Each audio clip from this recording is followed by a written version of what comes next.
வயலோ வயலோ வயலோ செழிக்க வாழ்வு தந்தானே, வயலோ வாழ்வு தந்தானே. அட பொன்னா விளையோ பூமிக்கு நல்ல விவரம் தந்தானே, உழவனின் உறவா வந்தானே.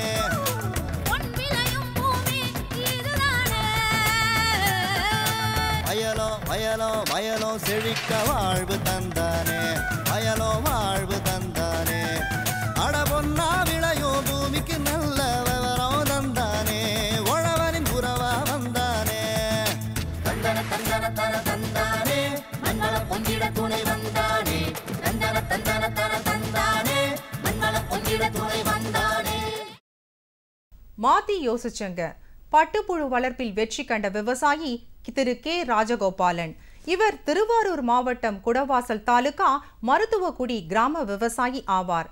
பட்டு வளர்ச்சி துறையின் வழிகாட்டுதல் காரணமாக மல்பெரி பயிரினை துறையின் மூலம் மானியங்கள் பெற்று நடவு செய்து பட்டு வளர்ச்சி துறையின் அலுவலர்கள் வாயிலாக பல்வேறு தொழில்நுட்பங்களை அறிந்து கொண்டு முறையாக பட்டுப்புழு வளர்ப்பினை மேற்கொண்டு அதன் மூலம் தனது பொருளாதாரத்தினை உயர்த்தி கொண்ட இவரின் அனுபவங்களை நம்மிடம் பகிர்ந்து கொண்ட போது,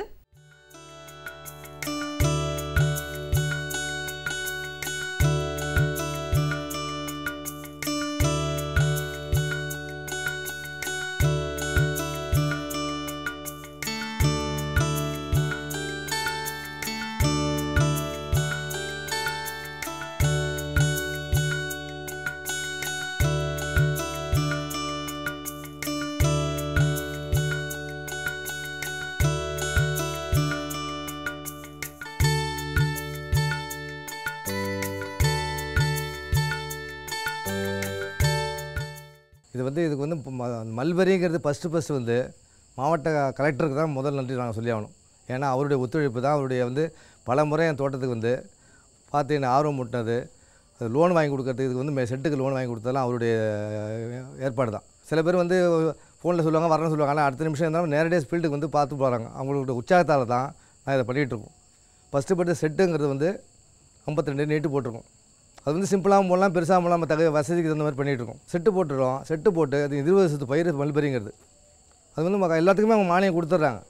கொடுத்தாலும் 20 வருஷங்கிறது நானும் பல இது வயல் நட்டு பார்த்தேன், என்னாலும் பண்ணி பண்ண அதில் வந்து லாபம் இல்லை. இப்போ போன ஃபஸ்ட்டு டைம் வந்து 10,000 போட்டேன், 2ஆம் டைம் 20,000 போட்டேன், இந்த இடம் போன 40,000. இப்போ இன்னும் இந்த இடம் இன்னும் அதிகம் எதிர்பார்த்துட்ருக்கேன். இது வந்து மல்பெரிங்கிறது நமக்கு வந்து ஒரு லாபகரமான பயிர் தான். பட்டுப்புழு வளர்க்குறது வந்து இதுலேருந்து ஓனாலேருந்து அணிலேருந்து எல்லாம் பிடிச்சிட்டு போயிடும். இதை பார்த்தீங்கன்னா மேலே பாருங்கள், அதை வந்து உங்களுக்கு வந்து நான் வலை கட்டியிருக்கேன். எதுக்காகனா அணில் பிடிச்சிட்டு போயிடும், ஓனாக பிடிச்சிட்டு போயிடும். அதேமாரி இது மனையை வந்து நம்ம வந்து சுத்தமாக பெரும்பாலும் நீட்டாக வச்சுருக்கணும். அதான் இதோடைய மெயின். யாரும் வந்து இப்போ நம்ம எல்லாம் இருக்கோம், ஏன்னா யாருமே வந்து வைரஸுங்கிற ஒரு நோய் தாக்கும். அதனால் அதை வந்து இது பண்ணக்கூடாது. அதனால் எந்த நேரம் பார்த்தாலும் கிளியராக இருக்கணும். சுற்றி நம்ம வந்து இப்போ ஒன்றும் மழை நேரத்தில் இல்லை, வெய்ய நேரத்தில் வந்து கூலிங்காக இருக்கணும். இப்போ சாக்கு கட்டியிருக்கோம், சுற்றி சாக்கெலாம் கட்டியிருக்கோம், இது வச்சுருக்கோம், தண்ணி அடித்து தண்ணி வட்டிட்டு எப்போ அந்த கூலிங்காக இருக்கணும். அதேமாரி காலையில் ஒரு வேலை தழை போடுவோம், சாயந்தரம் ஒரு வேலை போடுவோம். போடும்போது போட்டு நம்ம வந்து ஒரு 13 நாள் தான் நமக்கு அவங்களா புழுவாக கொடுத்தாங்கன்னா 13 நாள், நம்மளா பார்த்தா 22 நாள். முட்டை வாங்கி வந்து பொறிச்சோம்னா அது ஒரு 7 நாள் நம்ம வளர்த்தாகணும். அவங்களாம் வந்து புழு வாங்கிட்டு வந்தோம்னா 13 நாள்லேயே நமக்கு வந்து இதாகிடும். இப்போ ரெண்டாவது இது வந்து இப்போ இது சுத்த போகுது, அது என்ன தோல் உரிக்க போகுது. இன்னும் நாளைக்கு வந்து போட்டோம்னா அதுலேருந்து 7 நாளில் அது குடி சுற்ற ஆரம்பிச்சிடும். மல்பெரி வந்து V1 ரகம் போட்டிருக்கேன். இது வந்து வெண்பட்டு, இது வந்து ரேட்டு அதிகம். மல்பெரி தழை வந்து நாங்களே வளர்க்குறோம். ஏன்னா நம்ம வந்து யாரும் நம்மளை வந்து பக்கத்தில் செட்டுக்கு பக்கத்தில் இருந்தால் தான் நமக்கு வசதி. நாங்களே வேறு ஆளுங்கலாம் கூலி ஆளே நாங்கள் வச்சுக்கல, என் குடும்பத்தில் உள்ளவங்க பிள்ளைங்க நாங்களே தான் பண்ணுறோம். சமயத்தில் கடைசி 2 நாள் அப்படிங்கிறப்ப தழை அதை கொஞ்சம் அதிகமாக சாப்பிடும். அதுக்காக வேண்டிய ஒரு ஆளை வச்சுப்போம். 10,000 செலவு பண்ணால் 30,000 லாபம் இருக்குன்னு நம்ம நம்பிக்கையோடு இருக்கிற பயிர் இது மட்டும்தான். விவசாயி கே ராஜகோபால் அவர்களை 07317319578 என்ற கைபேசி எண்ணில் தொடர்பு கொள்ளலாம். கோவில் குளங்கள், தனியாரின் சொந்த குளங்கள், பண்ணை குட்டைகளில், நீர்த்தேக்கங்களில் மீன்கள் வளர்க்கப்படுகின்றன.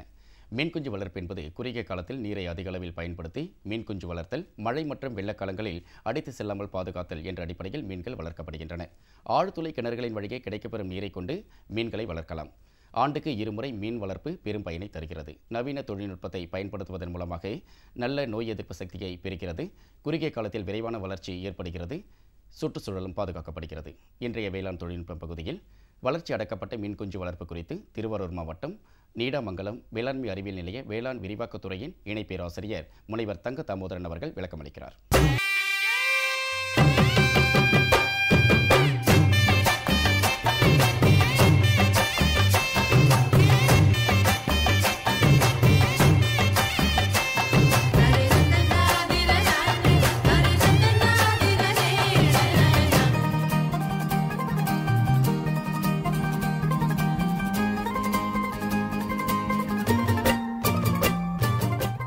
திருவாரூர் மாவட்டத்தில் வந்து உள்நாட்டு கூட்டுக்கண்ட மீன் வளர்ப்பை பிரபலப்படுத்துறதுக்கு நிறைய சீரிய முயற்சிகள் எடுத்துகிட்ருக்கோம்.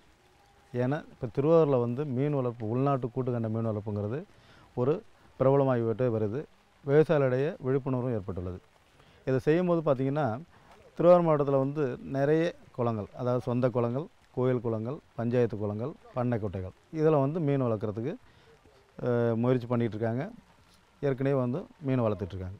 போர் வசதி உள்ளவங்க ஒரு 2 முறை, ஆண்டுக்கு வந்து 2 முறை மீன் வளர்ப்பு செய்யணுன்னாக்கா அதுக்கு வந்து ஒரு நல்ல தொழில்நுட்பம் தான் இந்த வளர்ச்சி அடக்கப்பட்ட மீன் குஞ்சுகளை இருப்பு செய்தல்னு சொல்கிறது. இந்த வளர்ச்சி அடக்கப்பட்ட மீன் குஞ்சுங்கிறது 9லேருந்து 12 மாதம் ஒரு இடத்துல வந்து இருப்பு செய்து அதனுடைய வளர்ச்சியை வந்து அடக்கி வைக்கும்போது அதை வந்து மீண்டும் வந்து ஒரு பெரிய குளத்தில் எடுத்து விடும்போது, இதை உதாரணம் சொல்லணும்னா ஒரு ஏக்கரில் வந்து கிட்டத்தட்ட 2 லட்சத்துலேருந்து 3 லட்சம் குஞ்சுகளை இருப்பு செய்து அதை வந்து இயற்கை உணவோட சிறிதளவு செயற்கை உணவு கொடுத்து வளர்ச்சி அடக்க நிலையில் வந்து உற்பத்தி வளர்ப்புங்கும்போது இதை வந்து கிட்டத்தட்ட வந்து அப்படியே ஒரு 80லேருந்து 100 கிராம் அளவில் இருக்கும். இதை வந்து நம்ம எப்போ வந்து மீன் வளர்க்குற குளத்தில் எடுத்து விடும்போது அது பார்த்திங்கன்னா கிட்டத்தட்ட 5லேருந்து 6 மாதத்தில் ஒரு கிலோ 1.5 கிலோ கூட மீன் வந்து அந்த எடை வந்துடும். ஸோ அதனால் வந்து 6 மாதத்தில் நம்ம அறுவடை செய்யலாம். இதே இதை வந்து இந்த வெள்ளம் பாதிக்கிற பகுதியில் கூட பார்த்திங்கன்னா டிசம்பர் பிறகு இந்த வளர்ச்சியடைப்பட்ட மீன் குஞ்சுகளை பயன்படுத்திட்டு மே மாதம் அறுவடை செய்யலாம். இதே போர் வசதி இருக்கும்போது ஆண்டுக்கு 2 அறுவடை பண்ணலாம். இதனால் வந்து பார்த்திங்கன்னா இது சிறப்பாக பார்த்திங்கன்னா வந்து இது துரித வளர்ச்சி இருக்கும், அதிகம் வந்து பிழைப்பு திறன் இருக்கும், நோய் எதிர்ப்பு தன்மை இருக்கும். அதேமாதிரி வந்து சுற்றுப்புற சூழ்நிலை குளத்தில் எதுவும் மாற்றம் ஏற்பட்டால் கூட உடனே வந்து அந்த குஞ்சுகளுக்கு அந்தளவுக்கு பாதிப்பு இருக்காது. இது 80லேருந்து 100 கிராம் இருக்கிறதுனால வந்து இந்த கலை மீன் சொல்கிற திலேபி, பகை மீன் சொல்கிற விரால் போன்றவர்களால் வந்து எந்த பாதிப்பும் இருக்காது. இதை வந்து பார்த்திங்கன்னா வந்து கிட்டத்தட்ட ஒரு குறுகிய காலத்தில் வந்து துரிதமாக வளர்ச்சி அடைந்து ஒரு வருமானம் தரக்கூடிய நல்ல ஒரு தொழில்நுட்பம். இதை வந்து நம்ம இது பண்ணும்போது பார்த்திங்கன்னா அந்த குளத்தை வந்து ஃபஸ்ட்டு பார்க்கணும். இந்த மீன் குஞ்சுகளை வளர்க்குற குளத்தை நம்ம முதல்ல வந்து அதை கவனிக்கணும். அந்த குளத்தை வந்து பண்ணும்போது ஒன்று குளத்து தண்ணியை சுத்தமாக இறைச்சிட்டு அதை வந்து புல் பூண்டுகளாக நீக்கிட்டு அந்த குளத்தை கிளறி விட்டு அதனால் வந்து அந்த மண்ணில் இருக்கிற நச்சு வாயுக்கள் மற்றதெல்லாம் வந்து திடப்பொருட்கள்லாம் இல்லை பகை உயிரினங்கள்லாம் வந்து அழிக்கப்படும். அதுக்கு அடுத்தது ஒருவேளை வந்து குளத்தை இறைச்சி அது மாதிரி செய்ய முடியாத சூழ்நிலை வரும்போது இந்த 3-4 முறை வந்து வலை விட்டு அரிச்சிட்டு அதுக்கு பிறகு வந்து இழுப்பு புண்ணாக்கு ஒரு 400 கிலோ அப்படிங்கிறத ஒரு ஏக்கருக்கு போட்டிங்கன்னா அது வந்து அதிலேருந்து வர்ற சாப்புனுங்கிற வேதிப்பொருள் வந்து அந்த பகை மீன், கலை மீன்களை அழித்து விடும். இதுக்கு பிறகு வந்து 200 கிலோ வந்து சுண்ணாம்பு போட்டுட்டு ஒரு 700 கிலோ ஒரு சாணி வரைக்கும் போடலாம். அப்புறம் யூரியா வந்து ஒரு 80 கிலோ, சூப்பர் வந்து ஒரு 120 கிலோ கொடுக்கலாம். இது கொடுத்து ஒரு 15 நாள் கழித்து தான் நம்ம மீன் குஞ்சுகளை இருப்பு செய்யணும். இந்த மீன் குஞ்சுகளை இருப்பு செய்கிறது வந்து என்ன கவனிக்கணும்னா நம்ம வந்து இந்த குஞ்சுகளை வந்து முதல்ல இது பண்ணும்போது பொறிப்பகத்துலேருந்து வாங்கிட்டு வந்துட்டு அதை நம்ம அதை விடும்போது அந்த குளத்தினுடைய அந்த தண்ணிக்கு அந்த குஞ்சுகளோட தண்ணிக்கு தகுந்த மாதிரி பொறுமையாக காலையும் மாலையில் வந்து அந்த குளுமையான இதில் சூழ்நிலையில் தான் நம்ம அதை வெளிப்படுத்தணும். அதேமாதிரி வந்து குளத்தில் வந்து இது பண்ணும்போது வெப்பநிலை வந்து 20லேருந்து 30 டிகிரி செல்சியஸ் இருந்ததுன்னா வந்து மீன் குஞ்சுகளுக்கு நல்ல இதாக இருக்கும். இது 30 டிகிரிக்கு மேலே போனாலும் 20 டிகிரி கீழே வந்தாலும் அது குஞ்சுகளை பாதிக்கும். அதேமாதிரி வந்து நீரில் உள்ள அந்த உயிர்வளின்னு சொல்கிற ஆக்சிஜன் வந்து 3லேருந்து 5 ppm இருக்கணும். அதேமாதிரி வந்து அந்த சூரிய ஒளி ஊடுருவல் தன்மை பார்த்திங்கன்னா ஒரு 25லேருந்து 35 அளவுக்கு அந்த சென்டிமீட்டர் அளவுக்கு இருக்கணும். அதேமாதிரி வந்து அந்த குளத்தினோட மண் இதில் வந்து பார்த்திங்கன்னா இந்த ஹைட்ரஜன் சல்ஃபைடுன்னு சொல்கிறது அது வந்து 0.02க்கு மேலே மிகாமல் இருக்கிறது நல்லது. ஏன்னா வந்து அப்போ தான் வந்து இதெல்லாம் வந்து குஞ்சுகளை வந்து பாதிக்காமல் இருக்கும். இந்த குஞ்சுகளை வந்து இது பண்ணும்போது அப்பப்போ வந்து ஒரு மாதிரி பிடித்தம் செய்து அதில் வந்து நோய்கள் தாக்கப்பட்டிருக்கா இல்லை வேறு வந்து வளர்ச்சி சீராக இருக்குதா அப்படிங்கிறத நம்ம பார்த்துட்டு அதுக்கு தகுந்த மாதிரி அந்த குஞ்சுகளுக்கு வேண்டிய அதாவது உணவு விடுறதோ மேலுணவு விடுறதையோ இல்லை வந்து நோய் தடுப்பு முறைகள் கையாளுறதையோ நம்ம அது செய்யணும். இப்போது மீன் குஞ்சுகளை வந்து பார்த்திங்கன்னா பொரிப்பகத்தில் வந்து பண்ணும்போது அவங்க வந்து இந்த முட்டையிலேருந்து பொரிக்கிறத வந்து அந்த 3 நாள் வரைக்கும் கிட்டத்தட்ட அதை வந்து ஹேச்சரின்னு சொல்லுவாங்க. அதுக்கு அடுத்தது அது அந்த 3லேருந்து ஒரு 15-20 நாள் வரைக்கும் அதை வந்து குஞ்சுகள் அதாவது ஃப்ரை அப்படின்னு சொல்கிறது. அதுக்கு பிறகு பார்த்திங்கன்னா நம்ம வந்து ஃபிங்கர்லிங்ஸ்ன்னு சொல்கிறத அந்த 20 நாள்லேருந்து கிட்டத்தட்ட 90 நாள் வரைக்கும், அதாவது 60லேருந்து 90 நாளுங்கிறது விரல் அளவு குஞ்சுகள்னு சொல்கிறது. இது வந்து ஒரு 8லேருந்து 10 கிராம் வெயிட் இருக்கும். இது வந்து 8லேருந்து 10 கிராம் வெயிட் இருக்கும். இதே இது நம்ம இந்த வளர்ச்சி அடக்கப்பட்ட குஞ்சுகள்ங்கிறது 9லேருந்து 12 மாதம், இந்த 9லேருந்து 12 மாதம் போது கிட்டத்தட்ட 80லேருந்து 100 கிராம் இருக்கும். இந்த குஞ்சுகளை வந்து நம்ம கொண்டு போய் இப்போ குளத்தில் இது பண்ணும்போது அந்த குளத்தில் வந்து ஏற்கனவே வந்து வாய்க்கால் தண்ணி மூலயமா வரும்போது அந்த கலை மீன்கள் இருக்கும், இல்லை பகை மீன்கள் இருக்கும். அதனால் வந்து இந்த குஞ்சுகளுக்கு வந்து பாதிப்பு அந்தளவுக்கு இருக்காது. அதே மாதிரி வந்து நம்ம அந்த குஞ்சுகளை பயன்படுத்தும் போது எவ்வளோ குஞ்சுகள் வருமோ கிட்டத்தட்ட, அதாவது நம்ம வந்து அளவாக விடலாம். அதே இது வந்து குஞ்சுகள் வந்து இழப்பு கம்மியாக இருக்கிறதுனால வந்து எவ்வளோ குஞ்சுகள் வருமோ அவ்வளோதும் நமக்கு வந்து மீன்களாக வளர்ந்துடும். அதே மாதிரி வந்து இந்த தொழில்நுட்பத்தில் வந்து பார்த்திங்கன்னா மீன்களை பொறுத்தளவு அதாவது 1ஆம் ஆண்டை விட 2ஆம் ஆண்டில் தான் வந்து மீன் வளர்ச்சி துரிதமாக இருக்கும். இதை தான் வந்து நம்ம இந்த இதில் வந்து இந்த தொழில்நுட்பத்தில் வந்து சிறப்பம்சம்.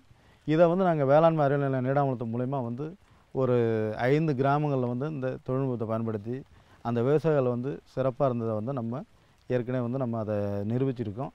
இந்த தொழில்நுட்பத்தில் வந்து இந்த மீன் குஞ்சுகள் வந்து நம்ம தேவை போக கூட மீதியை வந்து நம்ம விற்பனை செய்யலாம். உதாரணமாக வந்து ஒரு ஏக்கரில் வந்து ஒரு 3 லட்சம் குஞ்சுகளை இது பண்ணுறோம்னா கிட்டத்தட்ட வந்து 20% ரெக்கவரி வந்தாவே நமக்கு வந்து ஒரு 60,000 குஞ்சு, ஒரு குஞ்சு கிட்டத்தட்ட பார்த்திங்கன்னா 6 ரூபாயிலேருந்து 8 ரூபா வரைக்கும் போகுது.